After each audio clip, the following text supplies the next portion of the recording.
Raise your hand if you're an experienced designer, but every time you open a motion graphics software, you feel paralyzed. Yeah, me too. So today I'm going to teach you motion, even if you're a total beginner. So let's get into it. For a handover, we want to prepare a simple swipe in, swipe out animation of our notification component to show our engineers how we would like the component to behave in production. I already pre-prepared this animation, so let's have a look. Switch to motion here on the bottom, and you can see all the keyframes are here. Let's zoom a little bit out, set it to the beginning, and let's play the animation. The toes go in, and then the step-by-step gets swiped out. And this is how I would like them to behave in our app. So let's build this together. Let's go to this pre-prepared screen where we already have our components. And let's go to the agent and start a new chat. Perfect. So we have selected the screen we want to animate, which is very important.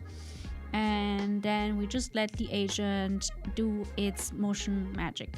And for me, it's quite nice to follow along what the agent is doing to also understand the concepts of motion a little bit better. So for me, this really helped me to learn how motion actually got built. So the agent is analyzing what components we have and what layer structure we have on the canvas, and is referring to that in the animation, and the step-by-step building the keyframes and the animation I just described in the prompt. There you can see it's seen two notification components on an iPhone frame, and it's also telling us that it will animate them to pop in the screen and then also swipe them out.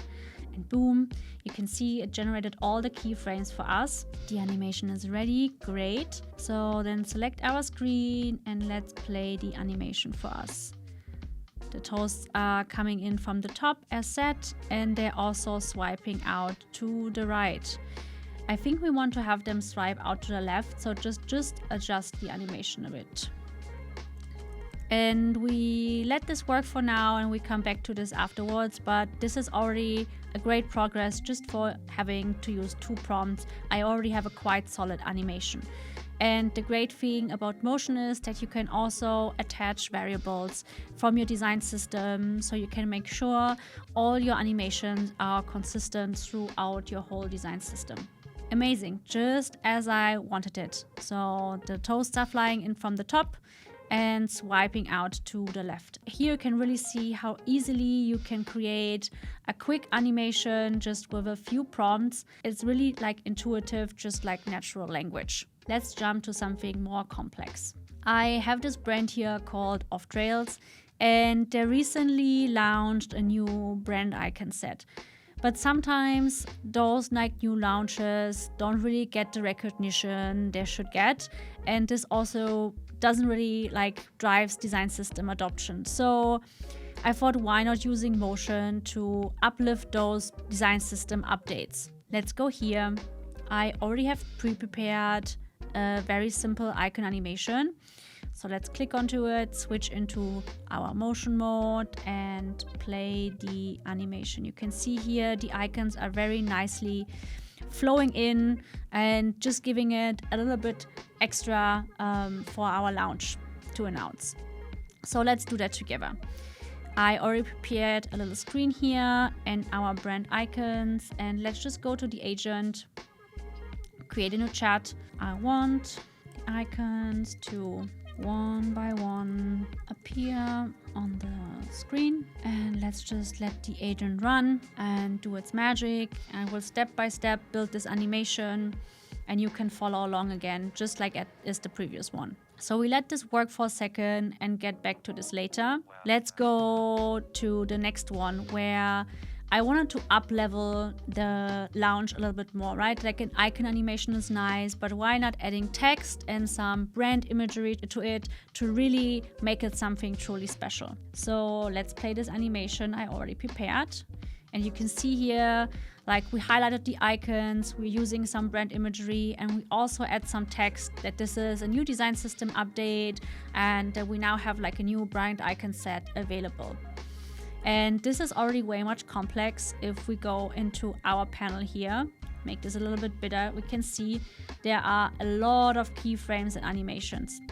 Select some of those images that you really love, go to your iconography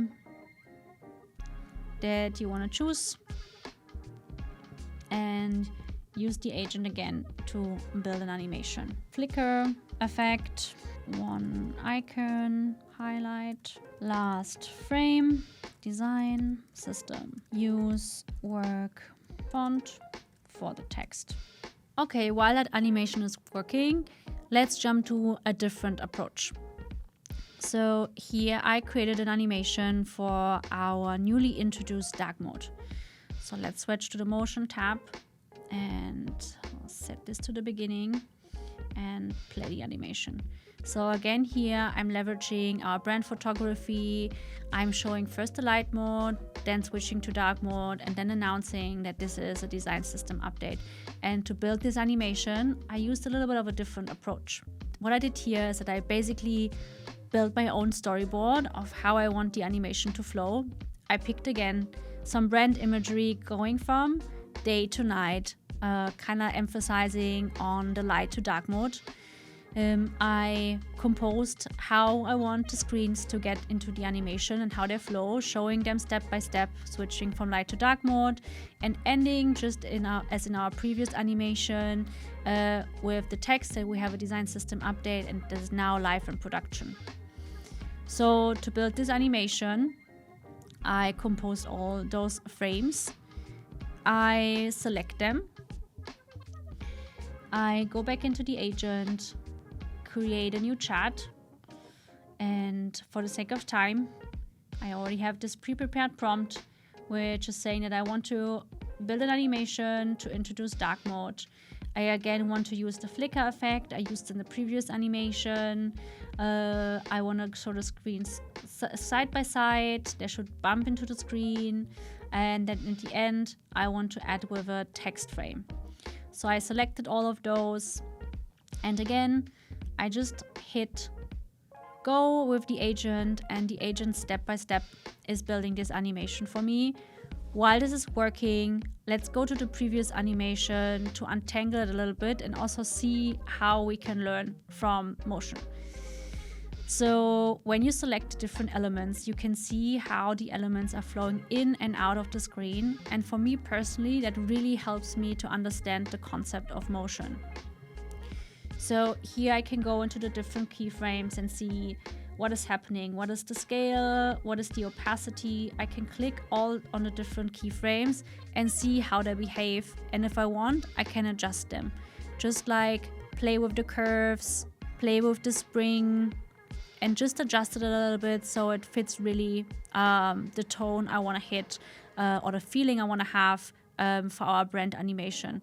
And personally, this really helped me to understand this concept in a better way, and it also feels way more intuitive to me. So the agent just finished, so let's have a closer look. Let's zoom in a little bit and play the animation. We have the flicker, we show our screens, switching to dark mode and ending with our announcement. And this is also why motion is such a cheat code for teaching. The moment something moves, people just get it. You can explain a concept for 10 minutes, or you can just show it in 2 sections with motion. And now, even as a total beginner, you can make it yourself. And that's it. That's motion. Go ahead, make something move, and don't overthink it.